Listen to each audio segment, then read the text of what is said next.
Okay, let's set the scene. It's 2008. Think Giza suburbs, very early morning. Most people are still asleep. Right. It's quiet. But that quiet gets completely broken. Yeah, 5:30 a.m. The phone rings at the home of Leila Gouffren, the well-known Moroccan artist. And it's her son-in-law, Ali, Heba's husband, on the line. And he's frantic. Understandably. What's he saying? He's basically saying Heba's been attacked, stabbed multiple times, really badly injured. She's been rushed to the hospital. Oh, God. So the family, they raced to the hospital. Immediately. You can only imagine that drive, just pure fear and adrenaline, not knowing what they'll find. And when they get there? It's chaotic. A lot of doctors, nurses, all focused on the operating room. They're clearly fighting hard to save her. But they couldn't. No. Despite everything they tried, Heba's injuries were just too severe. She passed away. Such a horrific tragedy. But as awful as that is, it turned out to be just the start, didn't it? This wasn't just one death. Exactly. This tragedy opened the door to a much larger, much darker mystery that really gripped everyone. So today, we're going to try and piece together what happened. The deaths of Heba and her friend Nadine. It's a case known for just how brutal it was, and initially at least, how confusing the motive seemed. That's right. While the family was dealing with the horror at the hospital, the police were already heading to the apartment where Heba had stayed the night. This was in Sheikh Zayed, the Al Nada neighborhood. They knew it was a homicide investigation at this point because of Heba. Yes, but what they found inside the apartment, it escalated things dramatically. Heba wasn't the only victim there. No.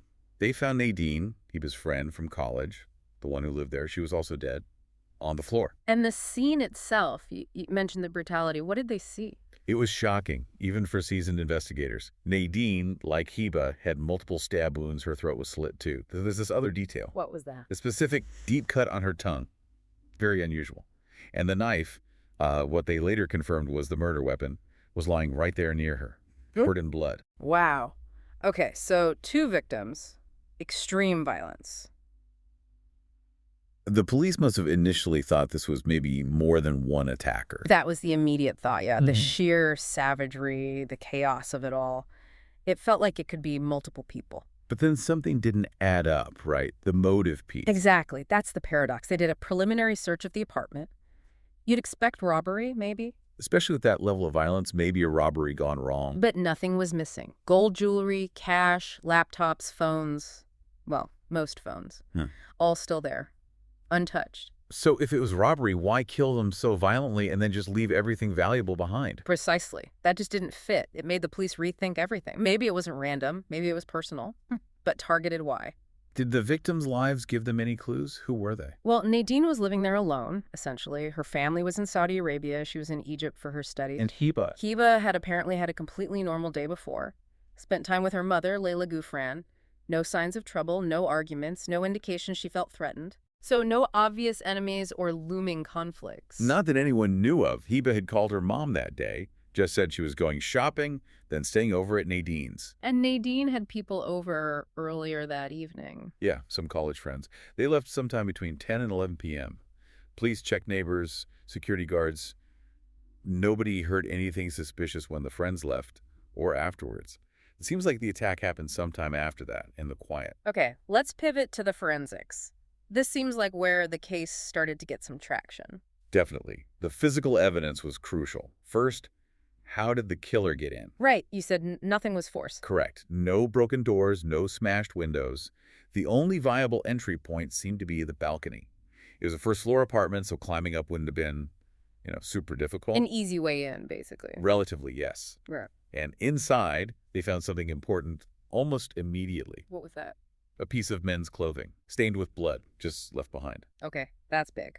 A potential link to the attacker. Huge. But then came the real breakthrough. Almost unbelievable luck, really. Go on. Outside, right near that balcony they suspected was the entry point, forensics found a single drop of blood on a leaf. On a leaf, seriously. Seriously. And crucially, it didn't look like it belonged to either Heba or Nadine. They collected it very carefully. They knew right then this could be the key. Fingerprints were also lifted everywhere, of course. And the pathology report confirmed the horror we talk about. It did. Just devastating injuries. Both women stabbed between 14 and 18 times. Very severe wounds. Both had their throats cut. And Nadine's injuries were noted as worse. Yes, significantly. More defensive wounds suggesting she fought back hard, plus that very specific cut on her tongue. Forensics matched the knife found at the scene to the wounds. Confirmed. It was the murder weapon. And the blood analysis was critical. What did it show? Almost all the blood at the scene, on the floor, on the knife, on that discarded piece of clothing belonged to Heba and Nadine. Except for one other type. The third blood type. Exactly. And that third blood type matched the tiny drop found on the leaf outside the balcony. They had the killer's DNA. And they could tell who was attacked first. Yes, the evidence pointed to Nadine being attacked first, and then Heba, likely when she came to investigate the noise. Okay, so physical evidence is pointing somewhere, but there was a digital angle too, right, with the phones? Yes, this came up a bit later. When Nadine's father arrived from Saudi Arabia, amidst everything else, he noticed something specific missing. What was it? A particular mobile phone. One Nadine kept locked away, used only for travel, with a Saudi SIM card in it. It wasn't her everyday phone. And Heba's main phone was gone too? Correct. Both her primary phone and Nadine's travel phone were missing. Which raises that question. If Heba's main phone was stolen, how did she make that last call to her husband? Ah, good point. Investigators figured she must have had a second, probably smaller or older phone, maybe stashed in her purse. A backup phone, essentially. Exactly. One she managed to use in those last moments before she died. And that one wasn't stolen. Only the main, presumably more valuable, phones were taken. So the police now have the serial number for Nadine's stolen Sally phone. They start tracking it. High-stakes tracking, yeah. Yeah. They're monitoring it constantly. For days, nothing. The phone's switched off, dead air. Until, suddenly, it powers on. And it connects to the network using a new Egyptian SIM card. Bingo! They've got a location, or at least a user. Right. Now, the hunt is on Egyptian soil. But they had to be clever. They couldn't just call the number and spook the person using it. So what did they do? A really smart, simple trap, actually. They had investigators pose as a telecom company. Like a prize notification. Exactly that. They called the new number, told the user they'd won some big prize, and just needed their personal details, name, ID, to claim it. Genius. Did it work? Perfectly. The person on the other end gave their details, but it wasn't the killer. Who was it? It was a mobile phone shop owner.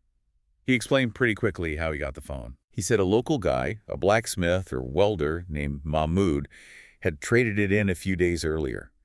Mahmoud claimed he'd lost his own phone and needed a replacement. And the shop owner led the police right to him. Led them straight to Mahmoud El Essawy's workshop. The confrontation must have been tense. Instantaneous, really.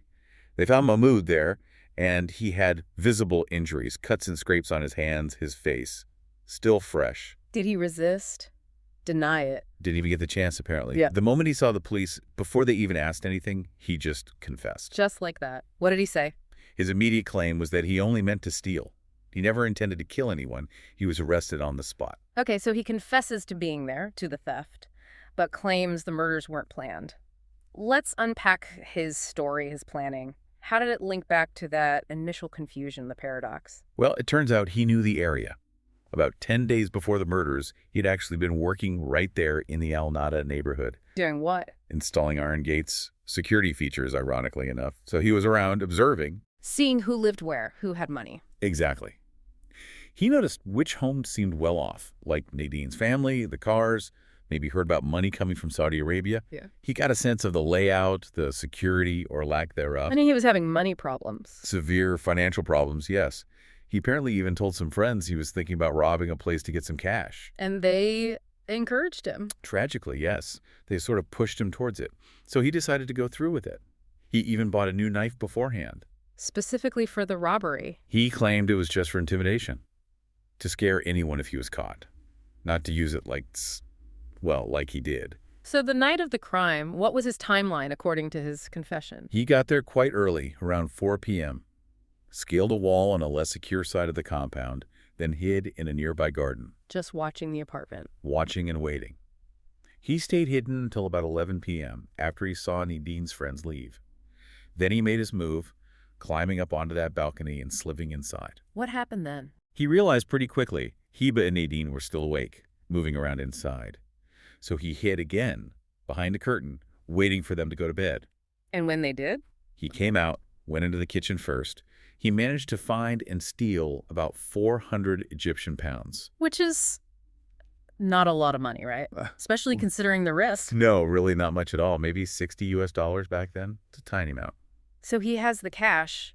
What He was next? trying to grab a laptop and the mobile phones when Nadine must have heard something. She came out and found him. And he pulled the knife. Yes, he said to scare her off. But instead of backing down, Nadine apparently fought back. Really hard, out of sheer terror, probably. That wasn't part of his plan. Not at all. This sudden, fierce resistance. He said it caused him to panic, and that's when the violence erupted. He attacked Nadine. Leading to those horrific injuries, the stab wounds, the cut tongue. Yes, and then Heba heard the commotion, rushed in to see what was happening. And he attacked her too. Attacked her just as brutally. After that, he grabbed the two valuable phones. Nadine's Saudi one, Heba's main one, took off his bloody shirt and fled the way he came in, over the balcony. It's chilling how a plan for petty theft could escalate so horrifically. Absolutely. That gap between the stated initial intent, steal 400 pounds, and the sheer level of violence is stark. So, with his confession, how did it line up with all the evidence the police had painstakingly collected? That's the thing. It lined up perfectly. His detailed confession and later the crime reenactment he did, They matched everything. every single detail. The forensic reports from the lab, the pathologist's findings on the wounds, and the fingerprints they lifted, And critically, his DNA matched the blood. matched the blood on the abandoned clothing, and matched that single crucial drop of blood found on the leaf by the balcony. It was airtight. So there's really no doubt it was him. No doubt whatsoever. The judicial process took time, as these things do, but the evidence was just overwhelming. And the final verdict. The initial death sentence was appealed, reviewed, but ultimately upheld. And it was carried out. The court made a point about the certainty, didn't they? They did. It was quite a powerful statement. They emphasized that judges only speak the truth through evidence, and imposing a death sentence is the heaviest judgment possible. Implying they wouldn't do it lightly. Exactly. They explicitly stated it would never have been delivered or confirmed on appeal if there had been even the tiniest shred of doubt, any uncertainty at all about Mahmoud being the perpetrator. The proof had to be absolute. A grim end to a truly horrifying case, closed by undeniable physical and digital evidence. Absolutely. Which leaves you, the listener, with something perhaps to consider. The stated motive was minor theft, 400 pounds. But think about the planning, the surveillance, the weapon bought beforehand, and then the sheer explosive brutality of the actual attack. Does simple panic during a confrontation really explain that level of violence? Or does the horrifying way it escalated reveal something much darker? A capacity for violence that was already there, just waiting for a trigger, an opportunity to be unleashed, something to think about.